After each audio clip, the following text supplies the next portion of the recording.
บายดีน้องซื้อสุขสมัยสิงห์วงศ์นักศึกษาการแพทย์ปีที่ 1วันนี้จะมาสาธิตการซักยาของกางซีนซึ่งกางซีนในวันนี้เป็นกางซีนกระโปงก่อนที่เราจะซักยาเราต้องเบิ่งใบบันทึกพยาบาลว่าคนเจ็บมีชื่อว่าแนวใดแต่ก็นอนอยู่ห้องเบอร์ใด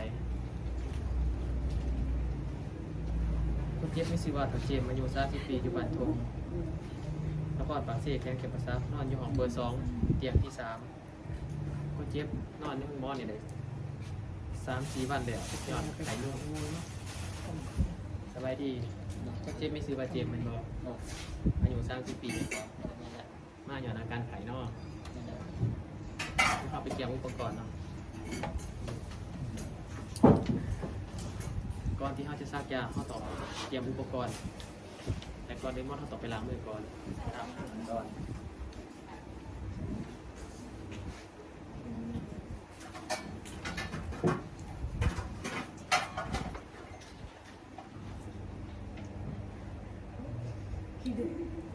ผิดมาก็นี่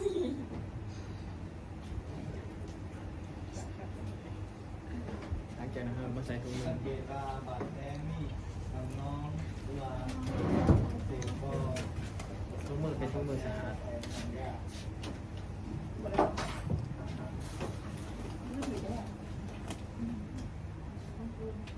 มือสะอาด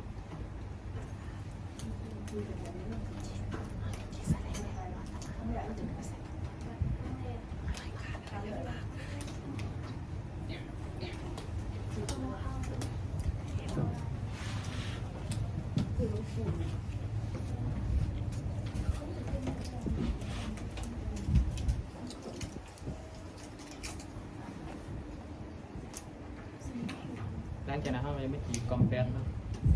จีบกอมแป๊ดแต่ก็เกียมซ้ำมาตัวออกมาจีบกอมแป๊ดตอกลงกรณีมันบอลงเนาะเราก็ต้องใส่แป้งเสือในการขีด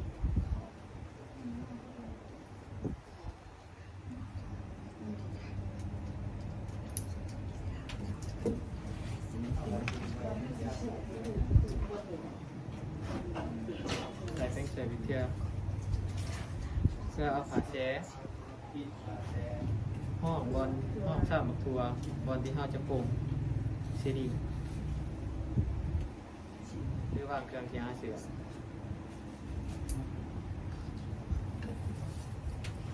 หลังจากนั้นเราจะมาจีกซีดิงเนาะก่อนที่เราจะจีกนี่เราก็ต้องเบิ่งบรรพุอายุปีผลิตและบรรพุอายุของซีดิงเนาะ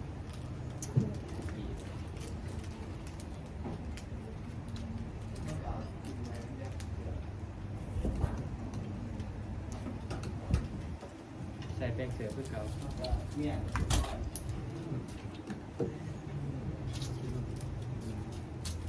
เข้มดูดก็คือกันเบิ่งคือเก่าเบิ่งบ้านบนอายุ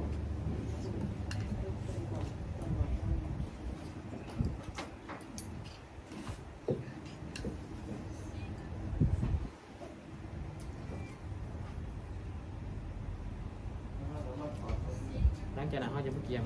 การฮักยาเนาะก่อนที่เราจะฮักยานี่เราก็ต้องเอาสำลีมาเสร็จก่อน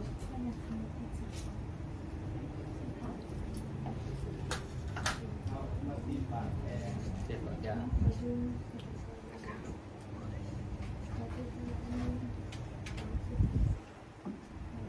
เราจะปีนด่านของสำลีเพื่อมาห้องห้าหอดยา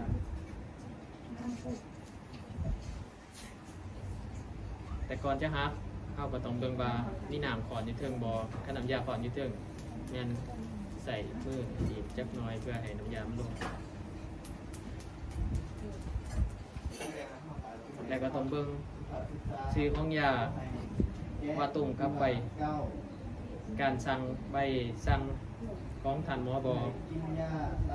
ถ้าตรงแล้วก็เบิ่งวันหมดอายุวันปีผลิตของมันหลังจากที่มันเข้าเบิ่งแล้วตรวจตามหลักการเช็ดถือแล้วเอารถมาหักต่อจ่าเนาะโดยปินด่านที่มีจุดของด้านนอก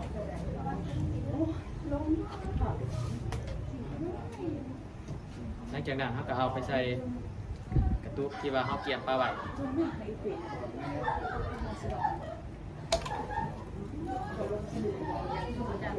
เอาถือว่าเป็น คนที่คนนี้จะรับแน่เลย ใส่เครื่องเสริม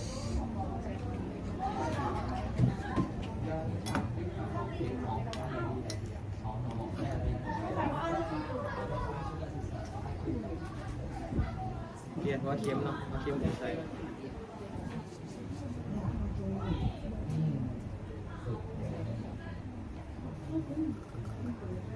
อันนี้มันเนี่ย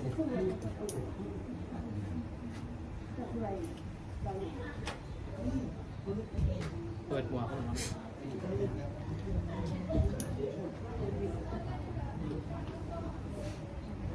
ไล่อากาศก่อน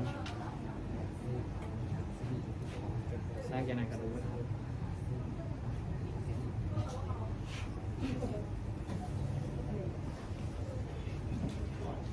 ร่างดูดแกเงียงไปน้ำเงียงหลอดยาทั้งหมดเป็นเงียงตัว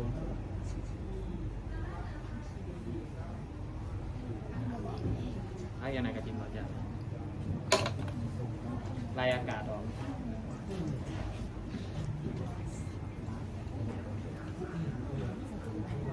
จะแล้วก็ซุกใส่พวกมันเนาะ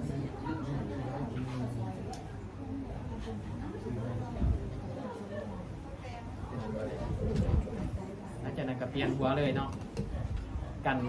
กันกรณีเขาลืมเปลี่ยนเลย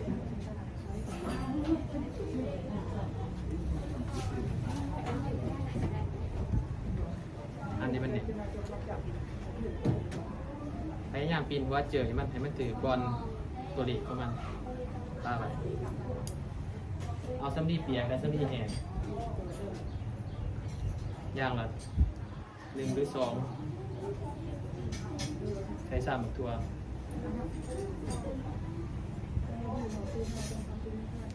ตัวแยกกันคนละส่วนตัวหนึ่งเปียกตัวหนึ่งแห้ง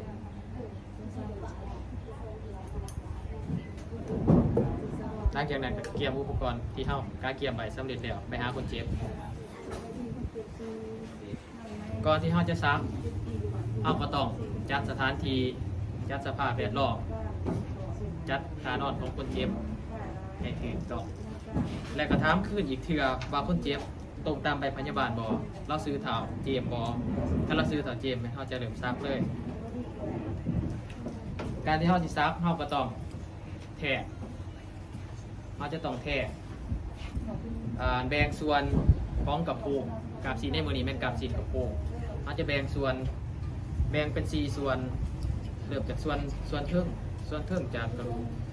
อีลิอัสมาหากระดูกสะก้อมจากกระดูกแต่ก็เป็นด้านขาด้านในเลื่อนว่าด้านในจากกระดูกสะก้อมลงมาหากระดูกกกซิสจากกระดูกด้านลุ่มจากกระดูกกกซิสออกมาหากกขาจากกระดูกกกซิสออกมาหากระดูกกกขาจากกระดูกกกขาขึ้นมาหากระดูกอีลิอัสก็ถึงเป็น4 ส่วนของการแบ่งเขาจะมาตัดระหว่างกลางเขาจะเอาอยู่แบ่งเป็น4 ส่วนเอาแท่งเข็มนี่เขาจะแท่งอยู่บริเวณด้านนอกด้านทึ่งเบื้องนอกเนาะ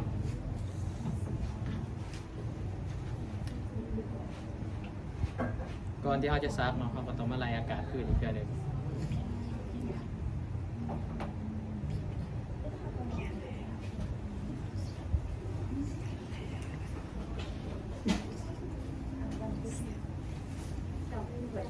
เสือเนาะบริเวณที่เขาจะซักเป็นก้นหอย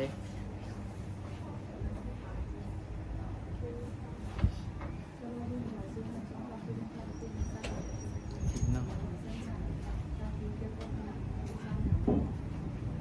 เปิด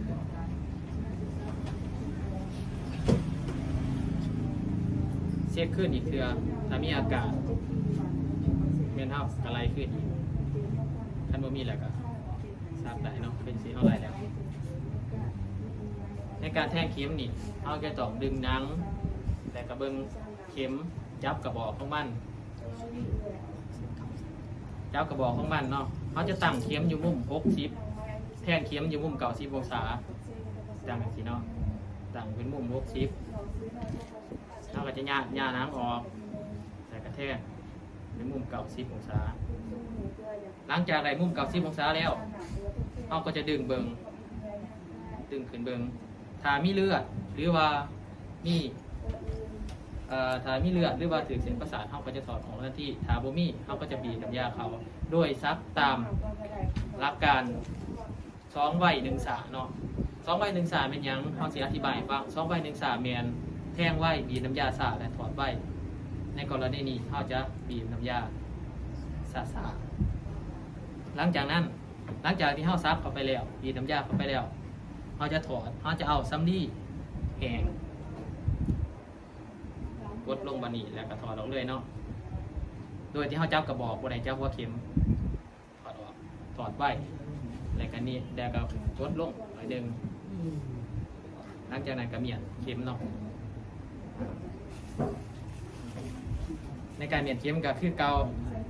บ่ให้เอามือไปสัมผัสของหมวกเข็มให้ใส่มือเดียวของเขานี่เนาะแทงเข้าไปในหมวกของเข็ม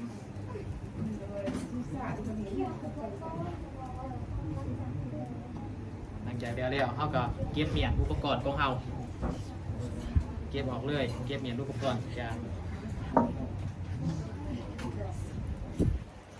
เก็บออกหลังจากเก็บอุปกรณ์ออกแล้วเบิดเขาก็จะมาติดตามเบิ่งเขาก็จะถอดถุงมือเนาะถอดถุงมือ